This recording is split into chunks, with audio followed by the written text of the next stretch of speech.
Alors, si je vous parle comme ça va?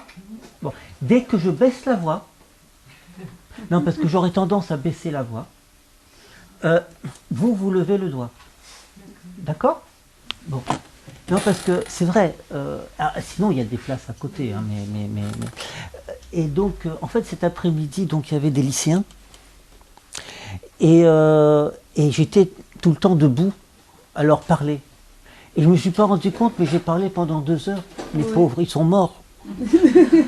Mais moi aussi. On n'a eu que des morts dans l'après-midi. Or, moi, il a fallu que je ressuscite pour être là. Et donc, vous comprenez la difficulté de la vie du traducteur. Parce qu'un traducteur, c'est comment vous dire... enfin, on pourrait penser que traduire, voilà, c'est rester chez soi, disons, écrire, taper à la machine, et puis envoyer un manuscrit à l'éditeur, et puis recevoir les épreuves, recevoir entre-temps un peu ou pas dessous, et puis voir les bouquins. Et c'est ça. Mais mon travail, c'est pas ça. C'est-à-dire que, comment vous dire, d'abord, évidemment, je traduis des livres. Et vous voyez, là, il y en a toute une série. Et ils n'entrent pas sur une table. Et c'est une chose fondamentale, qui est des livres. Je traduis de la prose, je traduis du théâtre, je traduis de la poésie, j'écris de la poésie. Mais traduire de la poésie, c'est écrire de la poésie.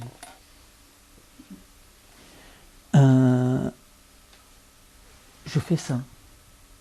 Je participe aussi à des mises en scène, comme avec la compagnie de l'Unijambiste, le théâtre de l'Unijambiste.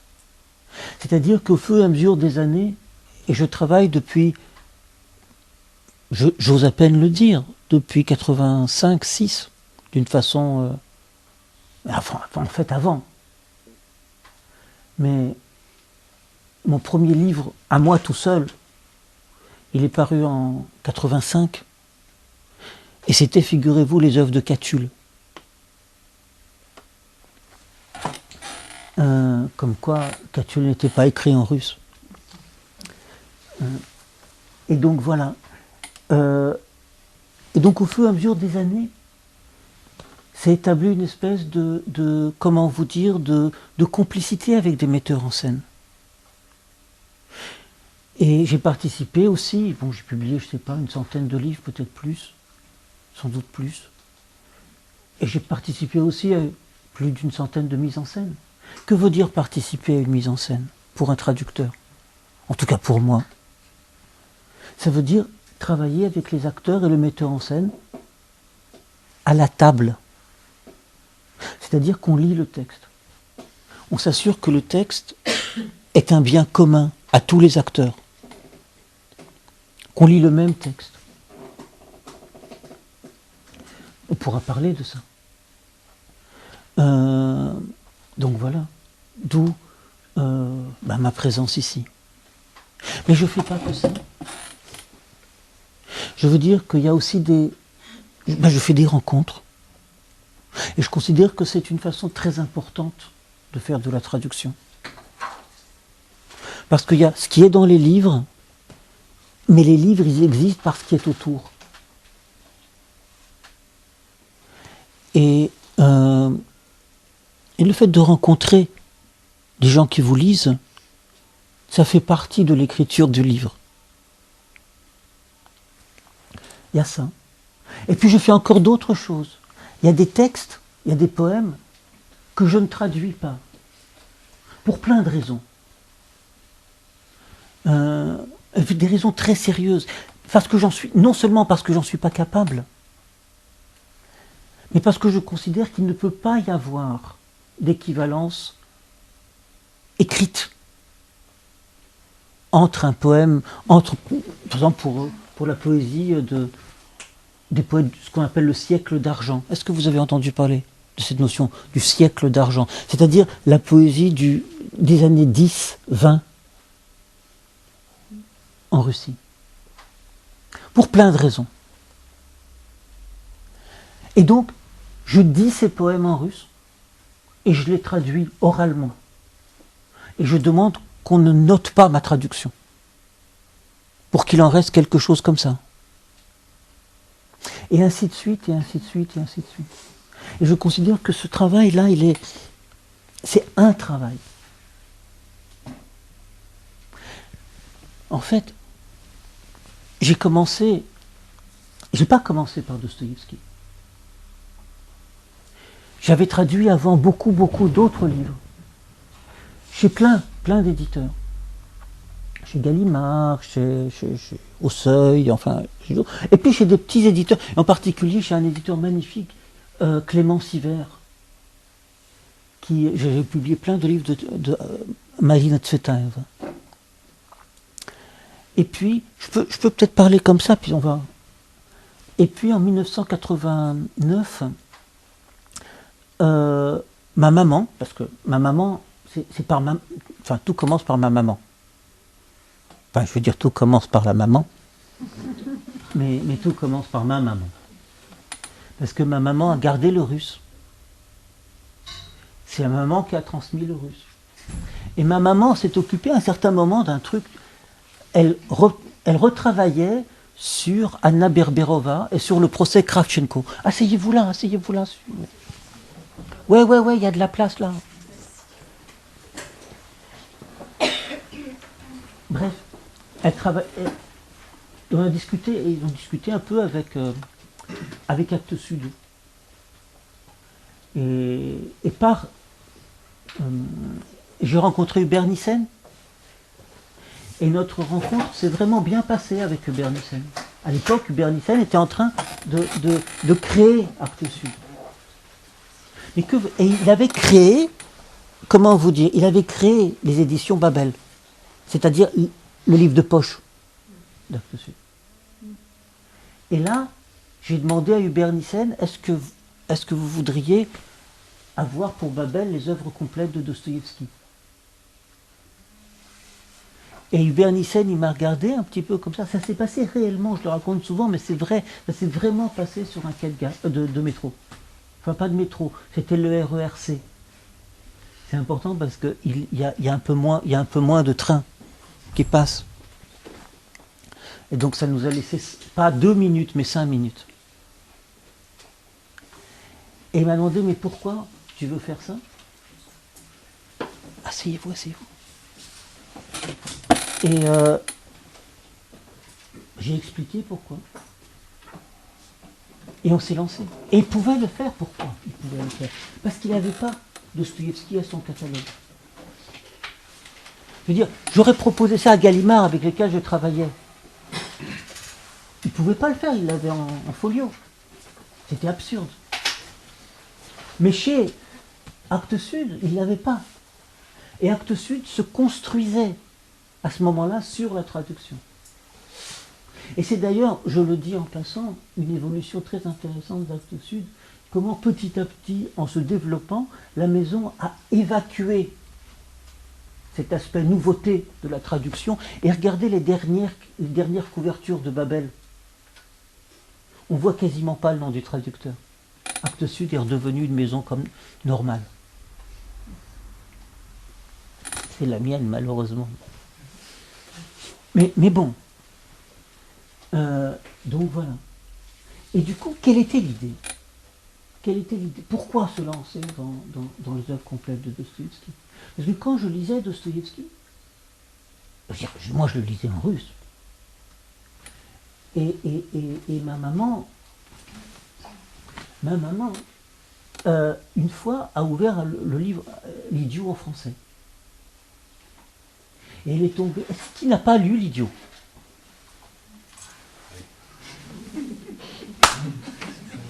Moi j'ai l'impression que là il y aura un certain nombre de livres qui devront partir. Hein, parce que... Moi j'ai une traduction qui m'a semblé recevable. Et ben voilà. Non mais absolument. Et à un certain moment dans L'Idiot, il y a un passage très très célèbre en russe, où Nastasia Filipovna, elle met dans le feu 100 000 roubles. Ouais. Bon. 100 000 roubles, ça a l'air de rien, mais c'est une somme qui n'existe pas. Personne n'a jamais vu 100 000 roubles. C'est, à titre d'exemple, hein, à titre de comparaison, le salaire mensuel d'un instituteur, c'est dit dans la mouette, c'est 23 roubles par mois. Hein 100 000. Et bien ça au feu. Bon. Et les gens, naturellement, qui... Et à ce moment-là, il y a Lebedev, le bouffon, un des personnages de l'idiot, qui se met à raconter n'importe quoi. En russe, c'est absolument... C'est un délire total. Il dit qu'il faut lui donner des sous parce qu'il est le fils orphelin d'une grand-mère Kudjat. Enfin, mais des trucs, mais aberrants. Parce qu'il devient fou. Il devient fou. On a regardé une traduction. Non, c'est pas moi. Non, c'est pas moi. Ouais, ouais, non. On a regardé une traduction et la grand-mère, je dis la grand-mère Kudjat, vous comprenez, je me souviens plus exactement. C'est pas ça qui compte. C'est que c'était absolument délirant. En russe. Dans une traduction, la grand-mère était remplacée par le grand-père. Et c'était un peu moins délirant.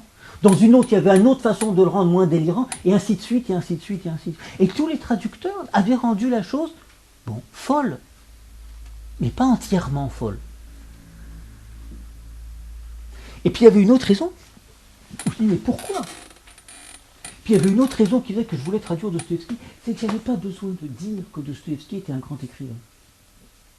Parce qu'un traducteur, c'est quoi? C'est quelqu'un qui fait découvrir quelque chose. Je sais pas, hein? Je connais quelque chose en russe, je vous le fais découvrir en français. Mais sans blague, personne n'avait besoin de moi pour savoir que Dostoïevski était Dostoïevski. On n'avait pas attendu. Oui, non, mais d'accord. Mais je veux dire, non, vous comprenez bien. C'est dire, voilà, vous n'avez pas besoin de ça. Bon. Donc, c'était le premier point. La première chose, c'est que Dostoïevski, comment vous dire, il écrit, c'est toujours quelqu'un qui parle. C'est pas écrit, c'est quelqu'un qui parle. Quand on parle, comment ça se passe? Qu'est-ce qui compte? Bien sûr ce que vous dites, mais ce qui compte aussi, c'est le ton. C'est à qui vous le dites. C'est quand vous le dites. C'est pour ça que je ne peux jamais rien prévoir de ce que je vais dire. Parce que je ne vous connais pas avant de vous connaître. Vous comprenez bien? Bien sûr. Ben oui.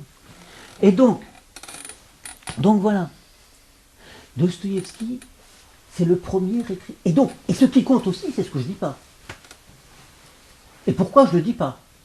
Et à qui je ne le dis pas? Et ce que je laisse à comprendre de ce que je ne dis pas, de ce que je pourrais dire. Non mais vous comprenez bien. Bon. Dostoïevski est le premier écrivain de la mauvaise foi. C'est-à-dire le premier écrivain qui dit que la littérature n'est pas forcée de dire la vérité. En langue russe, vous voulez dire? Oui, en plus. Parce que des écrivains de la mauvaise foi, il y en a eu avant. Non. En langue française? Ouais. Qui? Non. Non, je veux dire, si vous mettez en doute la narration... Non, je veux dire, sérieusement, si vous mettez en doute la narration de, je sais pas, des illusions perdues, si vous dites c'est pas ça qui s'est passé, c'est juste idiot. Ça n'a aucun sens. Il s'est passé ce qui est écrit. Mais qu'est-ce qui s'est passé réellement dans l'idiot? Qu'est-ce qui s'est passé dans Crime et Châtiment? Je veux dire, qui parle? Ou dans les carnets du sous-sol, qui parle?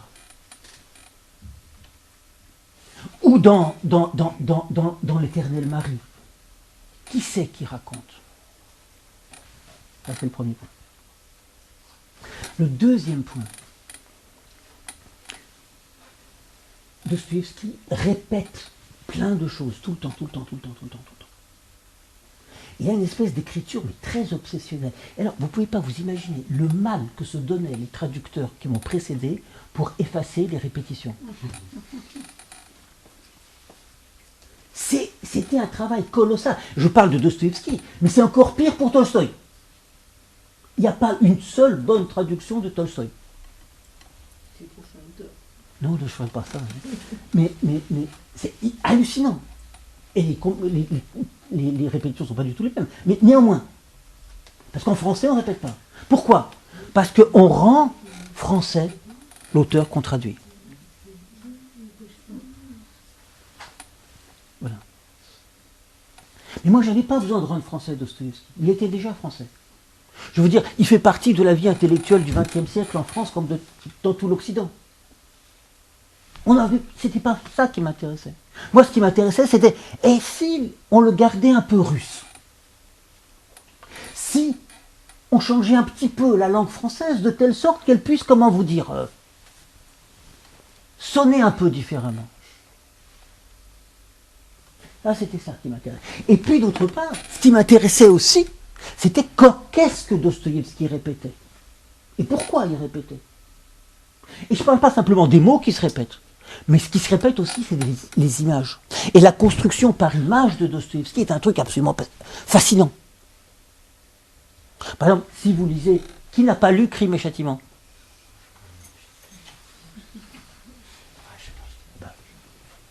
Eh bien, dans Crime et Châtiment, je peux le dire vite. Hein. Je peux le dire vite. Dans Crime et Châtiment, la première chose, ce qui vous frappe d'abord, c'est que tout est lourd. Tout est lourd. Mais ce mot lourd apparaît non seulement lui-même, mais avec plein de synonymes. Et non seulement ces synonymes, mais par exemple, ça m'avait vraiment frappé, à un certain moment, Raskolnikov, le personnage principal, est forcé de sourire. Et il a d'autres. Et le mot russe pour dire qu'il se force à sourire, c'est «выдавливается». «Выдавливается», c'est un mot absolument intraduisible. C'est invraisemblable. C'est le mouvement que vous faites pour faire sortir la pâte dentifrice. Et ça sort. C'est-à-dire que tu appuies et ça... Bon. La première chose, lourd. Et il y a un mot qui n'existe pas du tout dans Crime et Châtiment, jamais, c'est le mot difficile. Et en russe, ce qui est difficile, tu peux dire que c'est lourd. Ça peut se faire. C'est compliqué, mais tu peux. Le mot trudno, difficile, n'existe pas. N'existe que тяжело, difficile. Bon, je suis d'accord. Un autre truc qui m'a fasciné, c'est que ça pue. Si vous relisez Crime et Châtiment, vous verrez, ça pue tout le temps, tout le temps, tout le temps, tout le temps, tout le temps, tout le temps. Et il y a un mot qui n'existe pas, que je n'ai jamais vu dans Crime et Châtiment, c'est le mot zapach, qui veut dire odeur. Il y a voy, puanteur, et il y a un autre mot très bizarre, duch. Et duch, moi je connais le sens de esprit. Sveto et duch, le Saint-Esprit. Duch, le souffle, l'esprit. Mais duch, c'est un mot ancien qui veut aussi dire odeur. Duch. C'est littéralement un esprit qui pue. Et puis il y a un troisième sens, et puis un troisième réseau de répétition. C'est le fait que dans Crime et Châtiment, tout le monde marche. Il marche. Il compte les pas. Combien il y a de pas entre le Raskolnikov et la vieille? Combien il y a de marches dans l'escalier? Et le mot chaque est tout le temps là. Chaque, le pas. Sauf que chaque veut dire le pas, mais ça veut dire aussi l'action, la décision. Et tout à coup, je me rends compte que le mot crime en russe, c'est le mot преступление. Et que veut dire преступление, littéralement, étymologiquement? Stapa, c'est le pas, enfin je veux dire la distance. Stapa. Преступление, c'est un pas au-delà. Un pas au-delà. Voilà.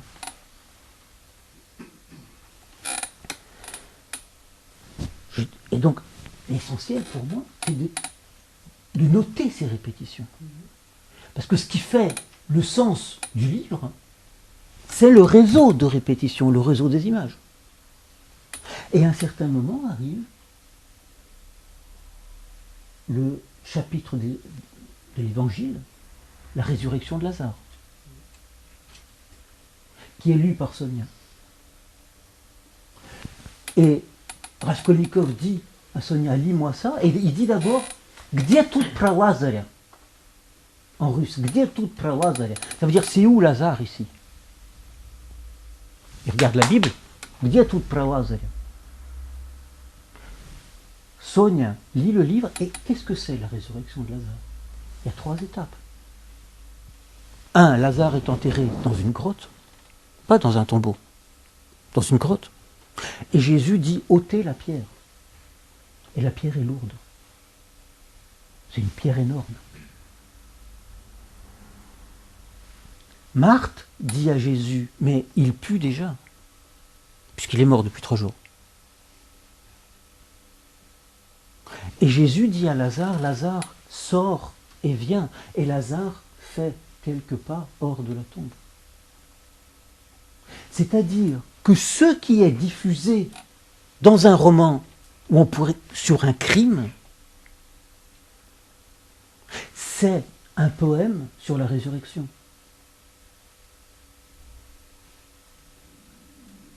Et la structure de fond de tous les romans de Dostoïevski, c'est une structure poétique de cet ordre-là.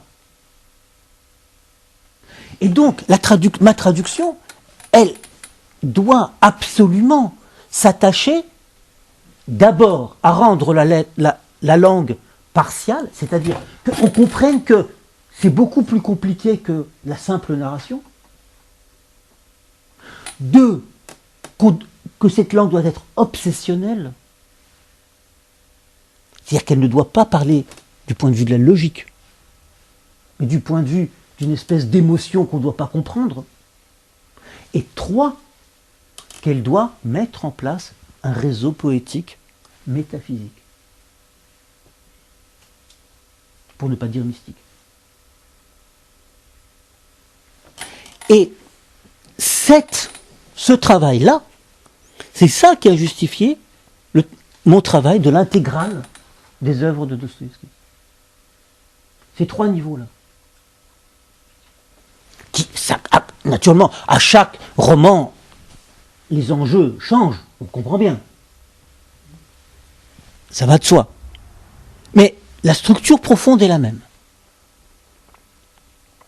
Et l'idée était de publier ces livres, de publier chaque œuvre séparément. D'où la possibilité que vous avez, et c'était très important pour moi, d'acheter, comment vous dire, idiot, hein, 1000 pages, ou je sais pas, 1200, et un petit récit comme le rêve d'un homme ridicule qui fait 40 pages. Oui. Par rapport à ça, c'est vous qui avez fait le choix de scinder les parties en 2? Non. C'est-à-dire, pour les... Attends, on explique, on peut expliquer. Oui. Parce qu'en fait, en Babel, certains ouvrages, dont l'Idiot, oui, c'est 2 volumes. Karamazov, sont en 2 parties. Oui. C'est-à-dire qu'ils sont scindés en 2 parties. Est-ce que c'est... Non. Alors, c'est pour une raison toute simple. C'était à l'époque, il y avait un problème de couverture, de brochage. C'est-à-dire qu'on n'arrivait pas, que Babel n'avait pas les moyens de brocher les livres comme folio. C'était pas le même papier. Voilà. Maintenant, ils pourraient le faire. Mais du coup, maintenant, ils ne peuvent pas, parce qu'ils ont 2 numéros d'ISBN, enfin bon. Bon, bref. Voilà. Mais c'est pour ça que, comment dire, ils ont publié les livres en thésaurus. Ils reprennent les livres dans une collection, grosse collection, enfin, voilà. Et là, selon un principe strictement chronologique. Puisque naturellement, je ne l'ai pas traduit dans l'ordre chronologique. Donc ça, c'est un aspect de mon travail. En même temps, je travaillais au théâtre. J'ai travaillé avec Antoine Vitesse et avec Georges Lavaudan Et avec pour Georges Lavaudan, j'ai traduit tout seul le Platonov de Tchekhov. Et à ce moment-là, ma compagne et moi, Françoise Morvan, Françoise, elle relit tout ce que je fais. Françoise, par exemple pour Dostoïevski, ça a été relu par ma maman en russe, tout, et par Françoise en français, tout. Pour Tchekhov, à un certain moment, j'ai pensé que tout seul, j'y arriverais pas. Et j'ai demandé à Françoise de m'aider, c'est-à-dire de signer les traductions avec moi. Et moi, j'ai fait le mot à mot. Françoise faisant un premier texte français, moi revenant sur mon premier texte français, Françoise revenant sur mon retour, et ainsi de suite, et ainsi de suite, et ensuite, par aller-retour, on traduit à deux. Et petit à petit, on a élaboré une méthode pour traduire le théâtre complet de Tchekhov. Et on a traduit plusieurs fois toutes les pièces. Si vous avez acheté une de nos traductions aux éditions Babel il y a 3, 4, 5 ans, eh ben, s'il vous plaît, rachetez-les, parce que c'est plus le même texte. Chaque édition, ben ouais, c'est comme ça. Chaque édition change. Et c'est pas parce que notre traduction elle est pas bonne, mais c'est que chaque mise en scène, et on travaille à chaque fois avec les metteurs en scène et avec les acteurs, eh ben, apporte quelque chose. Apporte quelque chose. Je raconte ça souvent et c'est pour moi très important. On a mis 15 ans à ne pas traduire le début de la Cerisay. Le début de la Cerisay, Lopakhin doit attendre Lyubov Andreevna qui rentre, il doit aller à la gare. Et il n'est pas allé à la gare, il s'est resté dans la maison, il s'est endormi dans la maison. Et tout à coup, il se réveille en sursaut et il dit « Пришел поезд, слава Богу ». Qu'est-ce que ça veut dire? Pour un Russe, littéralement, arriver le train, Dieu soit loué. Pour un Russe, mettre le verbe en avant, ça veut dire une chose, c'est que le verbe est important. On ne sait pas ce qui se passe avec ce train, mais on l'a attendu, ce train, le train. C'est pas simplement qu'il est arrivé. Il est particulier, on l'a attendu. Mais comment dire ça en français? Je ne peux pas dire... comment le dire? Je veux dire, en gardant la concision du texte russe. Parce que la concision du texte russe, c'est quoi? C'est l'énergie de l'acteur. Si pour une phrase française, j'en mets 4, russe, pour une phrase russe, je mets 4 phrases françaises, l'acteur, il ne peut pas s'y retrouver. Donc il faut... pas dit que pour une phrase russe, vous soyez obligé de mettre 4 phrases il est dit. françaises, Non, mais voilà. Et donc voilà. Et longtemps, il est arrivé ce train est arrivé, le train est arrivé, il est arrivé, qu'est-ce qu'on... Dans notre première édition, on s'est tellement embrouillé qu'on a oublié Dieu soit loué.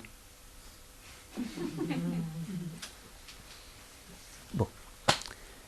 Et arrive Jean-Yves Ruff, un acteur, un metteur en scène, qui joue Lopakhin, et qui se trompe. Et en se trompant, il a trouvé la solution. Et il a dit, il est arrivé ce train. Dieu soit loué. Pas le train, ce train. Et quand on a entendu ça, Françoise et moi, on était assis, on a failli tomber par terre. C'était tellement simple. On avait mis 15 ans à ne pas le trouver.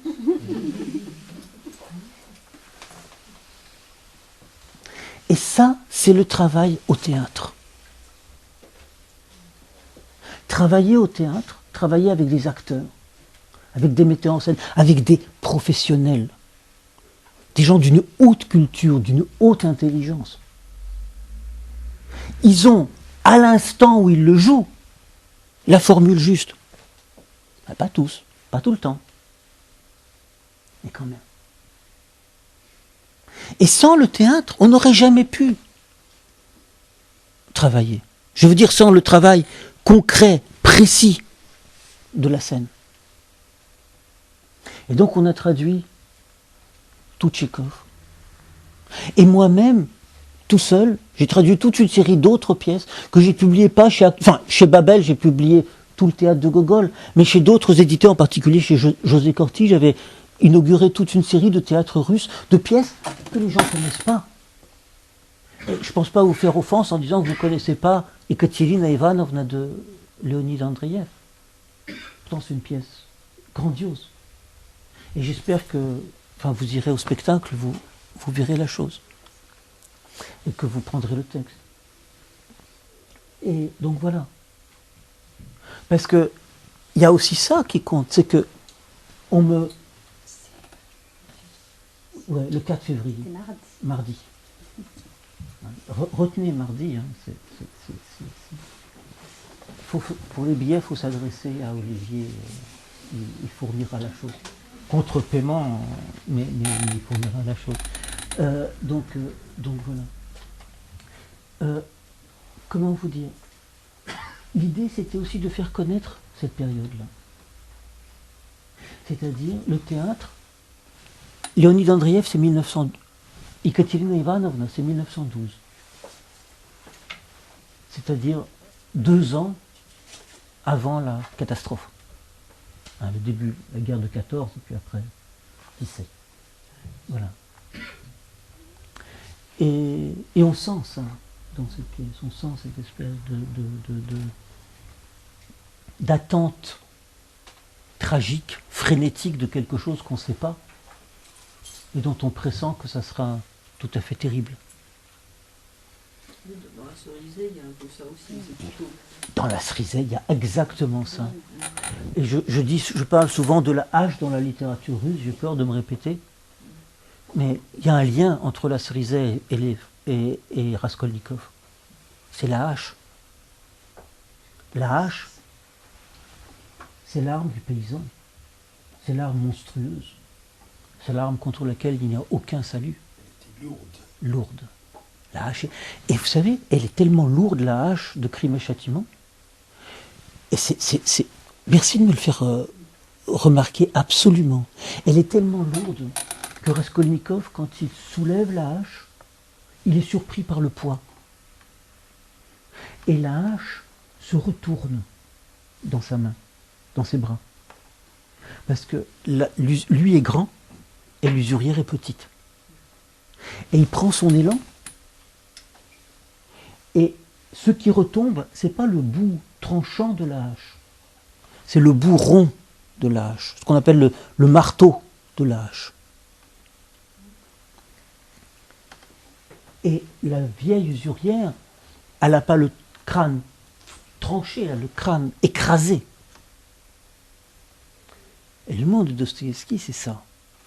C'est que quand arrive sa sœur, enfin pas sa sœur, enfin bon bref, et qu'elle est plus grande la sœur. Et Raskolnikov, là, il s'est préparé. Et là, il lui fend le crâne en deux. Et chez Dostoïevski, dans Crime et Châtiment, c'est l'image de la dialectique. Est-ce que c'est A ou est-ce que c'est B? Est-ce que je fends le crâne ou est-ce que je l'écrase? Et Raskolnikov divise le monde en dialecticiens. Il se pose la question, est-ce que je suis un pou ou est-ce que je suis Napoléon? C'est la même dialectique monstrueuse. Parce qu'il est ni l'un ni l'autre, il est un homme. Et Raskolnikov dit à Sonia, mais c'est un Yavit Vosh ubil. C'est un pou que j'ai tué. Et Sonia lui dit, Человек, Vosh. Un être humain, un pou.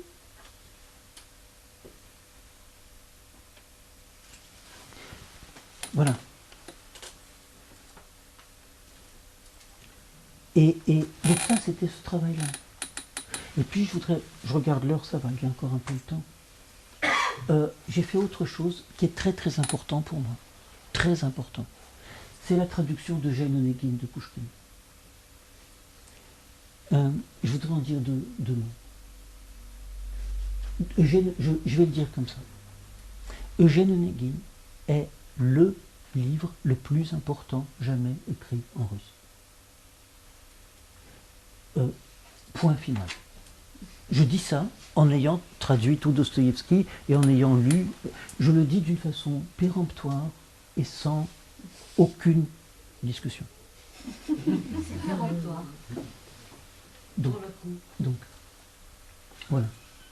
Il n'existe pas en Russie, il n'existe pas de Russes qui, d'une façon ou d'une autre, ne connaissent par cœur de longs extraits d'Eugène Onegin. Ça n'existe pas.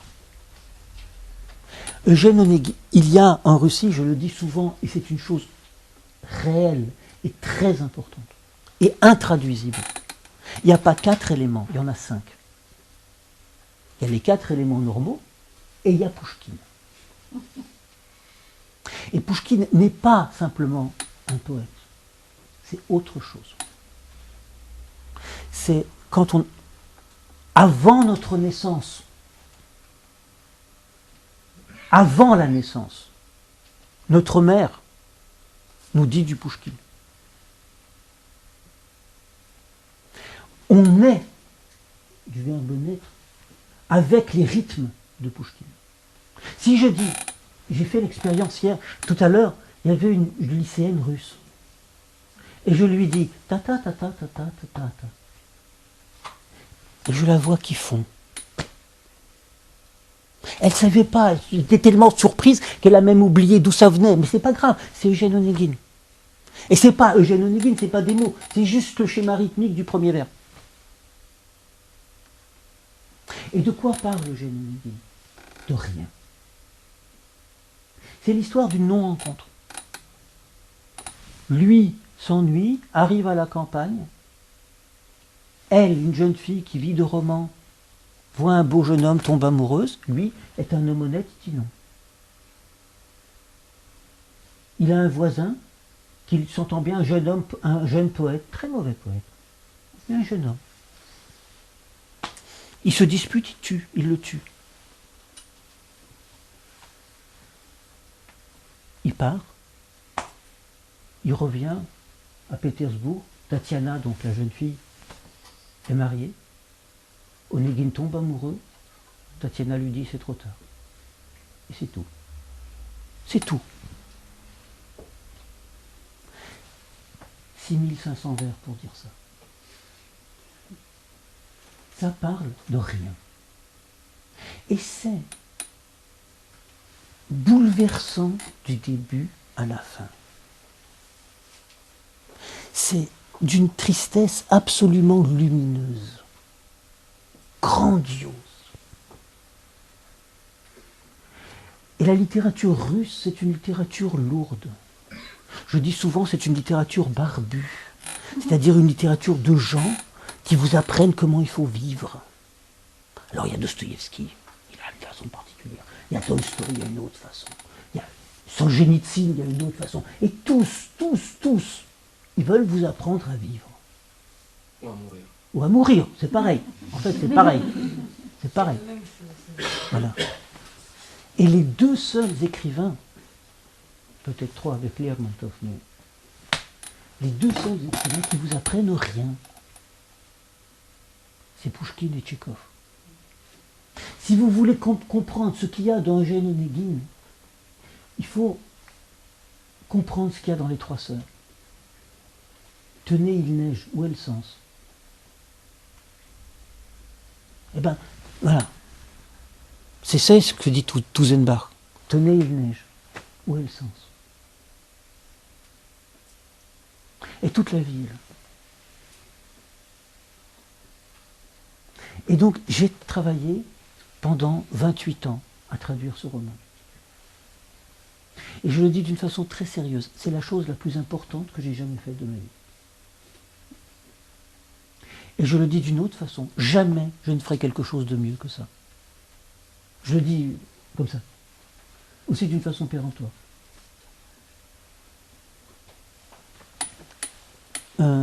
C'est de loin la chose la plus importante pour moi.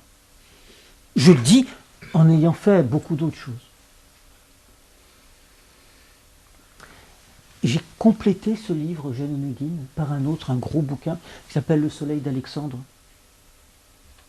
sur les poèmes lyriques de la génération de Pouchkine, et pas simplement sur Pouchkine, mais sur les poètes, sur ses amis, sur la première génération d'écrivains russes, qui posent tous les problèmes de la littérature russe et de la philosophie russe, jusqu'à maintenant. Tout le débat intellectuel encore présent maintenant se trouve posé par Pouchkine et par ses amis. L'homme face à l'histoire, en particulier. Et qu'est-ce que c'est qu'une génération? Qu'est-ce que c'est que la conversation à l'intérieur d'une culture? C'est des problèmes, je ne vais pas parler là maintenant, mais voilà. Et puis, il y a une autre chose dans laquelle je me suis lancé. Comment vous dire? J'écris de la poésie. Et je me suis... Bon, j'ai toujours écrit de la poésie, mais à partir d'un certain moment, je me suis dit, bon, allez, on va s'y mettre d'une façon, comme qui dirait, sérieuse. Et donc voilà, je fais ça aussi. Il y a un recueil, là, vous verrez, au seuil. Et puis, tout le monde me disait, mais il faut que tu aies un site. Parce que tout le monde a un site. Et moi, je suis d'un naturel, comment vous dire, fainéant. Non, sans blague. Non, si, parce qu'il faut être sérieux quand on fait un site. Françoise Morvan, ma compagne, elle a un site formidable. Sur tout son travail et tout. Et moi, je ne peux pas faire ça. Et j'ai découvert Facebook. Et je vais vous parler de ça parce que c'est une chose très importante pour moi. J'utilise pas Facebook pour dire avec qui j'ai mangé ce soir et où j'ai passé mes vacances. Et Dieu soit loué, j'ai pas de vacances. Je ne parle jamais, en aucun cas, de ma vie privée. Et personne ne peut publier sur ma page. Personne. Tous les 2 jours, je publie un texte, un poème, une chronique, une traduction, une étude. Et je considère que Facebook peut être utilisé d'une façon littéraire, d'une façon... non mais sans blague. C'est-à-dire que c'est un média, c'est-à-dire un moyen très intéressant, parce qu'immédiat. Un média immédiat, pour ainsi dire. Je vais vous dire, bon, je garde mes textes, naturellement, mais objectivement parlant, au bout de 2 jours, on ne le voit plus. Il existe sur ma page, vous pouvez regarder tout. Mais, eh ben, c'est passionnant. Et en particulier, je me suis lancé, et je n'ai pas parlé de ça, mais je pourrais aussi en parler, dans un gros livre sur Hamlet. Parce qu'aux éditions des Solitaires Intempestifs, j'ai publié une 30aine de livres de théâtre, et en particulier une 15aine de pièces de Shakespeare, que je ne traduis pas du russe, mais de Shakespeare.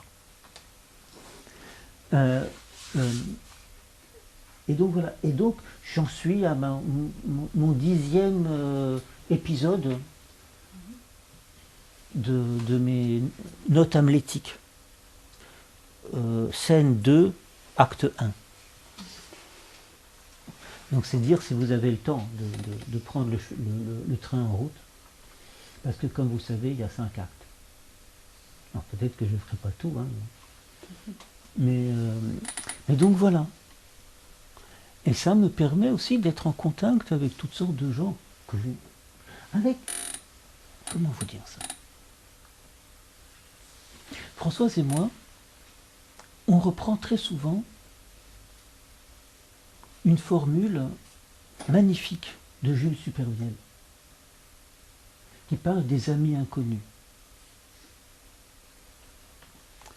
Ossip Mandelstam parlait un peu de la même chose quand il parlait de l'interlocuteur. C'est-à-dire l'existence de quelqu'un que je ne connais pas, mais dont je sais que je peux lui parler. Et c'est la base même de l'énergie de la littérature. Je ne connais pas mon interlocuteur, je ne vous connais pas. Vous êtes, au sens strict du terme, des amis inconnus. Et c'est ça qui donne la force.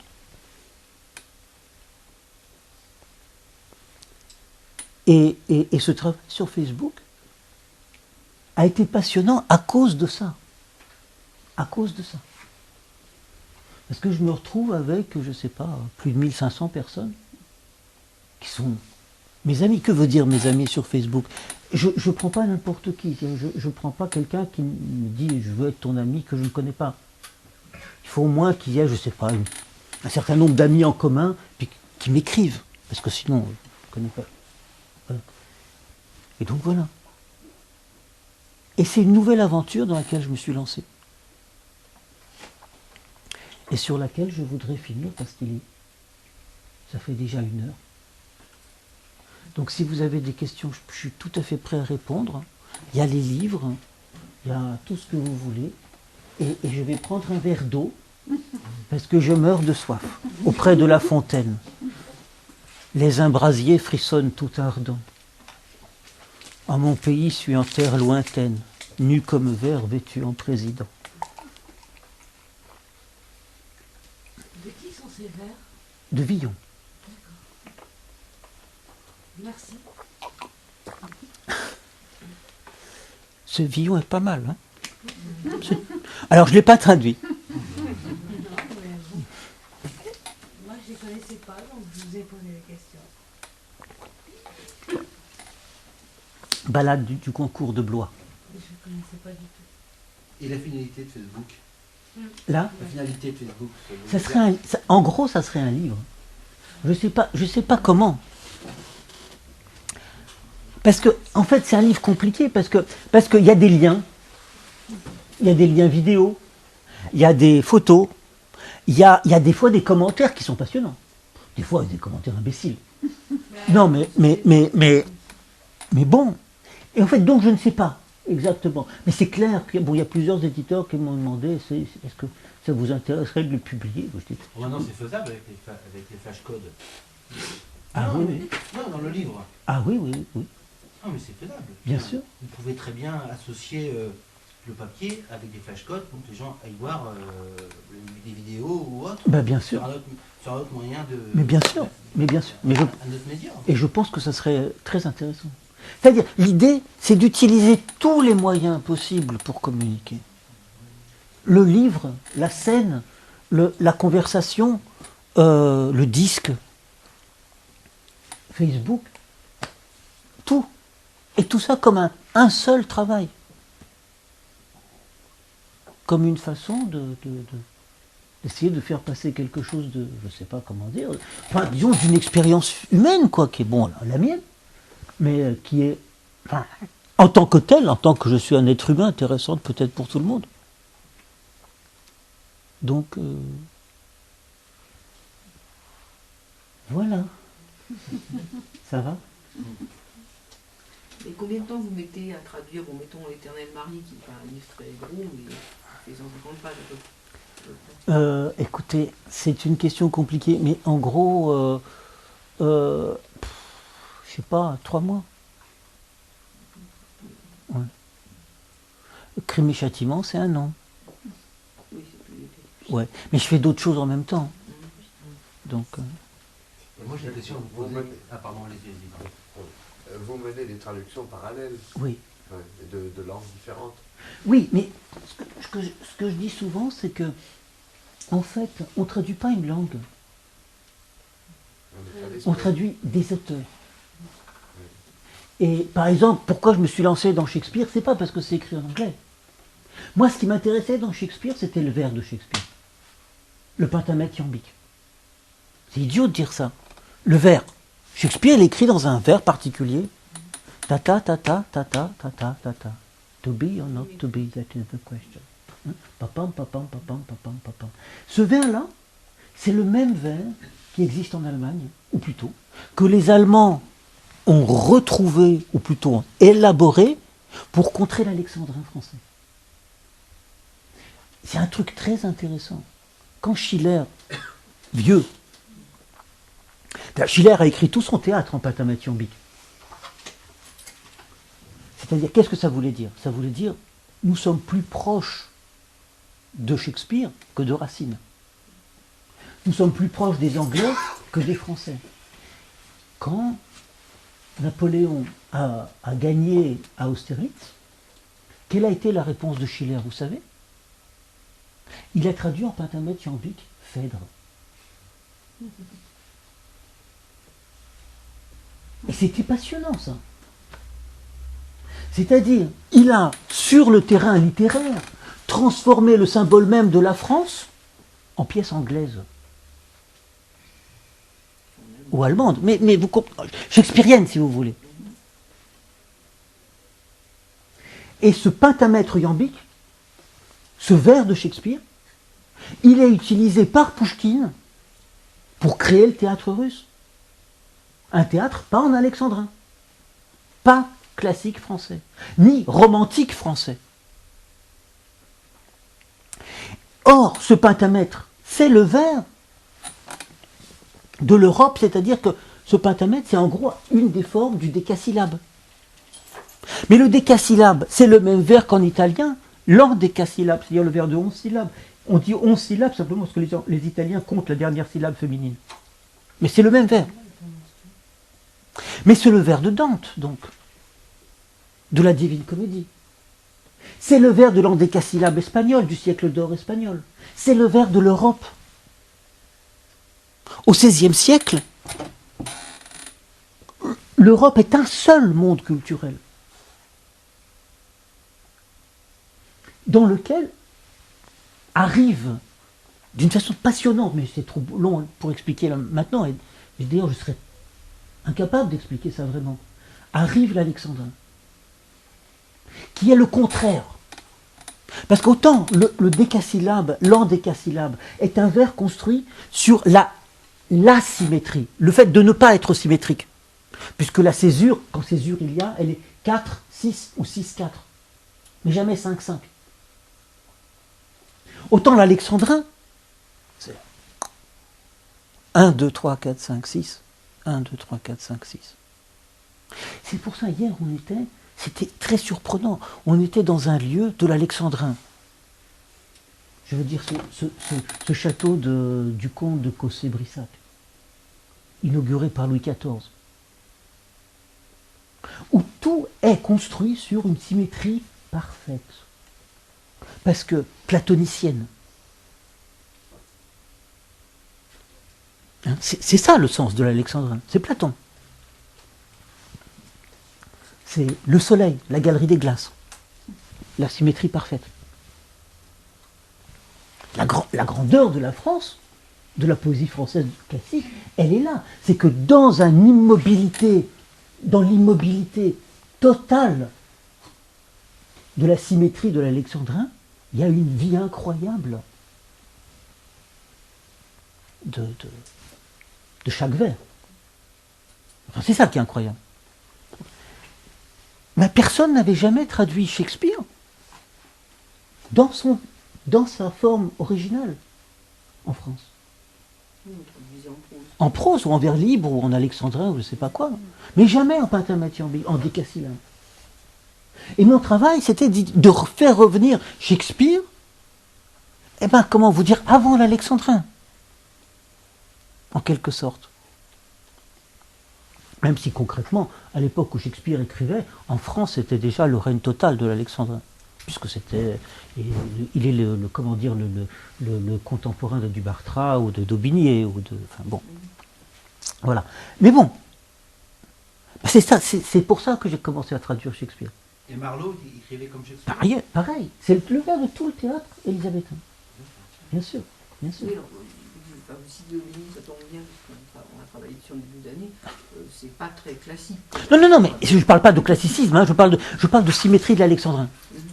Parce qu'au contraire, Oui, même Ronsard, c'est pas du tout. mais bien sûr, mais quand je parle de ça, je parle de la symétrie de la chose. C'est-à-dire, il n'y a pas un vers faux. Voilà, il n'y a pas un vers faux. Je ne parle pas du baroque, c'est clair que le baroque, c'est le même monde de Shakespeare. Je ne parle pas de ça, hein, je parle juste d'un point de vue métrique. Voilà. Et donc, voilà. Et donc, je me suis lancé dans ça. Et c'est ça qui m'intéressait. Oui, c'est vraiment un gros défi. Parce que... Ouais. Bah, j'essaye de faire ça et comment vous dire, et j'ai aussi traduit, j'ai publié quelques bouts sur Facebook, j'ai aussi traduit le début de l'Enfer de Dante, en tierce rime. Comme ça. Toujours dans cette idée-là, de retrouver une espèce de vers de l'Europe. Vous maîtrisez la langue italienne, la langue russe, la langue anglaise, vraiment sur le bout des doigts pour aller voir toutes les subtilités, même dans la langue de Dante. Bah, vous savez, je dis souvent ça, pour ne pas lire Dante ou Shakespeare dans l'original, il faut vraiment le vouloir. Oui, mais nous, pauvres lecteurs lambda, on lit Dante dans la langue française. Eh ben, vous avez tort. Shakespeare dans la langue française. Et même Dostoïevski, excusez-nous, dans la langue française. Oui, mais vous avez tort. Ben, Non, Dostoïevski, c'est pas pareil. Il nous Enfin, a voilà. pas donné à nous de Moi, j'ai pouvoir. une dernière question à vous poser, qui est une texte question original. qui va peut-être fâcher, mais en France, Mhm. le rôle des traducteurs. Depuis quelques années, vous avez créé des assises Oui. qui se déroulent maintenant, ça fait une dizaine d'années, Oh, plus que ça, même. Hein. qui n'existaient pas avant, Non, non. pour essayer de rendre le rôle du traducteur à la juste place. Oui. Parce qu'il y a des Oui. années, on va dire en 50-60, vous n'existiez pas. Non. Même le travail, on peut voir Oui, oui. aujourd'hui le travail en série noire, qui est refait par Rivage, Oui, par, oui. qui retravaille tous les textes des séries noires, les séries noires étaient tronquées, étaient Oui, oui. coupées net. Oui, oui. Alors j'aimerais savoir ce que vous pensez du rôle du traducteur aujourd'hui et comment vous voyez, vous, l'avenir du traducteur par rapport aux assises, par rapport à des gens comme Mathieu Sec, tous ces gens qui travaillent de la traduction. Et là, vous venez de dire justement que il y a encore 10 ans, vous aviez un gros nom chez Babel, maintenant vous êtes tout petit. J'aimerais savoir ce que vous pensez de ça et où vous allez avec vos assises de la traduction. Avec les assises, moi je participe à. Alors, une fois ils m'ont invité aux assises et c'est la première fois que j'y allais. Comment vous dire, les assises elles font plaisir aux traducteurs. Ils ont l'impression qu'ils sont là. Ben, ils y sont. Bon.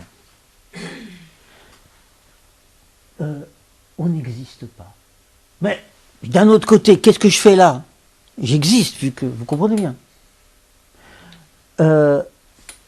Acte Sud, qui va pas dire oh là là, c'est pas possible de dire des choses pareilles. Acte Sud, je peux vous raconter une histoire. Je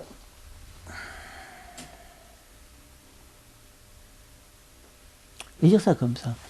J'ai proposé à Actes Sud un bouquin compliqué qui était un autre livre que je fais, j'en ai pas parlé parce que je fais un bouquin qui s'appelle Ombre de Chine sur la poésie chinoise du 8e siècle. Je parle chinois, c'est pas pour dire autant que vous. Enfin, peut-être que vous parlez chinois, mais pas moi. Et, bon, bref, mais je pourrais la raconter là, mais c'est trop long. Bref. Et c'est un gros bouquin, très important pour moi. Et Actes Sud m'a dit, mais tu es un traducteur, c'est pas la peine que tu nous proposes des livres. Ils m'ont dit ça à moi. Ça fait 30 ans que je travaille chez eux. Et après, ils ont réfléchi, ah ouais, d'accord, mais voilà. Et c'est tout ce que je peux dire. D'un côté, je suis André Markovitch, le célèbre traducteur, machin truc, et tout ça. De l'autre côté, je suis rien du tout. Et ça a toujours été comme ça, et ça sera comme ça. Ça me dérange pas plus que ça. Ça me dérange qu'ils n'aient pas accepté mon bouquin, rien que, ils n'ont pas vu la première ligne de mon bouquin, mais rien que le fait que je propose un bouquin, c'est pas possible. Mais c'est pas ça. C'est que, comment vous dire, petit à petit, très lentement, avec des hauts et beaucoup de bas, on commence à comprendre que quand on lit un auteur étranger en français, on ne lit pas cet auteur. Vu que l'auteur en question n'a pas écrit en français. Bon, ben voilà. Mais il n'y a pas en France, ou il n'y a pas encore, et loin de là, une chose qui est fondamentale dans la littérature russe, c'est la tradition de la traduction. Je veux dire que la littérature russe s'est construite sur la traduction. Depuis Pouchkine. Et pas du tout la littérature française. Pas du tout. Je voudrais dire, à titre d'exemple, et sinon ça va être trop long, quand donc Baudelaire a traduit Edgar Poe, magnifique traduction, des nouvelles. Baudelaire a aussi traduit un certain nombre de poèmes d'Edgar Poe, en particulier Le Corbeau, qui est un poème construit uniquement sur les onomatopées, en anglais. And the raven still is sitting, and thinking nevermore. Hein, bon. C'est-à-dire que la seule chose qui compte dans ce poème, c'est le jeu sur les sons. Baudelaire l'a traduit en prose.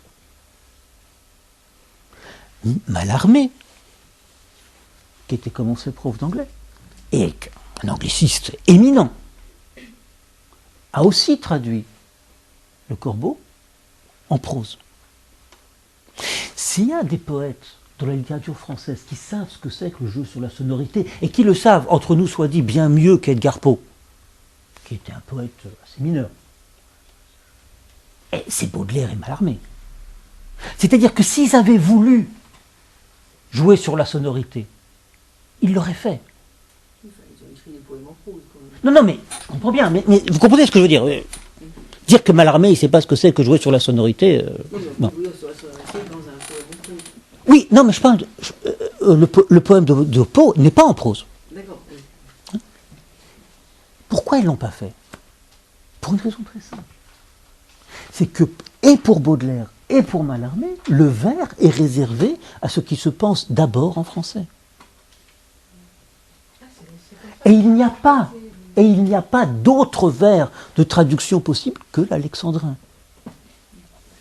Et on ne traduit pas en alexandrin Poe. Mais c'est un autre exemple en plus, et je vais en finir sur ça. Victor Hugo. Pendant que Victor Hugo écrit Les Misérables et tout ça, à la guerre de 7, son fils, à l'étage en dessous, traduit les œuvres complètes de Shakespeare. Bon. Et Victor Hugo, c'est un travail inouï, en prose.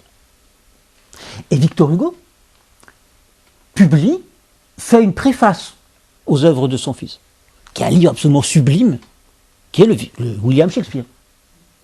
Dans William Shakespeare, qui est le portrait de Victor Hugo en William Shakespeare, comme c'est naturel, il n'y a pas un mot sur le vers de Shakespeare.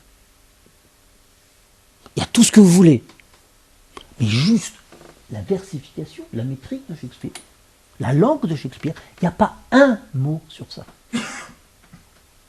Parce que Victor Hugo n'imagine pas, et c'est Victor Hugo, n'imagine pas que le vers puisse être utilisé dans la littérature, le vers d'un étranger puisse être utilisé dans la littérature française. La littérature française, jusqu'au milieu du XXe siècle, est une littérature qui, par essence, ne traduit pas, qui est absolument rétive à la traduction, c'est-à-dire à l'accueil de formes étrangères. Et ce mouvement d'accueil des formes étrangères, c'est pas pour dire, mais il vient avec la génération que je représente, qui commence à travailler, en gros, dans les années 70, 80. Il y a quand même eu des traducteurs des années 30-40, Coindreau, des gens comme ça. Je parle de la poésie, pas de la prose. D'accord. Il y a eu, par exemple, Armand Robin. Il y a eu, le romancero de Garcia Lorca qui est traduit. Comment il s'appelle ce poète magnifique qui est mort, enfin, un résistant qui est. Bon, j'ai oublié son nom, mais enfin bon, bref. Il y a un certain nombre de textes. Il y en a un certain nombre. Mais c'est très très rare. Très très rare. Il n'y a pas de tradition. Alors qu'en Russie, les plus grands poètes traduisent. Les traductions de Bloch, que Alexandre Bloch, qui est le plus grand poète du début du XXe siècle, fait de Heine, ou fait de Rudebeuf, ou de Grillparzer, mais c'est sublime. Les traductions que fait Boris Pasternak de Shakespeare sont immenses. Et ainsi de suite, et ainsi de suite, et ainsi de suite. Donc voilà. Vous verrez dans Le Soleil d'Alexandre, Joukovski, un des grands amis de Pouchkine, traduit d'abord Byron et Goethe. Et Goethe et Byron font partie de la littérature russe. Mais là encore, c'est pas une façon, comment dire, c'est pas vous insulter que d'imaginer que vous n'avez pas lu un seul poème de Byron. Je veux dire, des longs poèmes, des récits en vers de Byron. Mais il n'y a pas un Russe qui n'a pas lu un récit en vers de Byron. À cause des traductions de Joukovski, grâce aux traductions de Joukovski. Le prisonnier de Chélion est un classique de la littérature russe, même si c'est entièrement traduit de l'anglais, c'est Byron. Voilà. Krylov, Et La Fontaine. oui, bien sûr, bien sûr, bien sûr. Вот, спасибо, merci beaucoup. Excusez-moi de vous avoir pris du temps comme ça. Merci.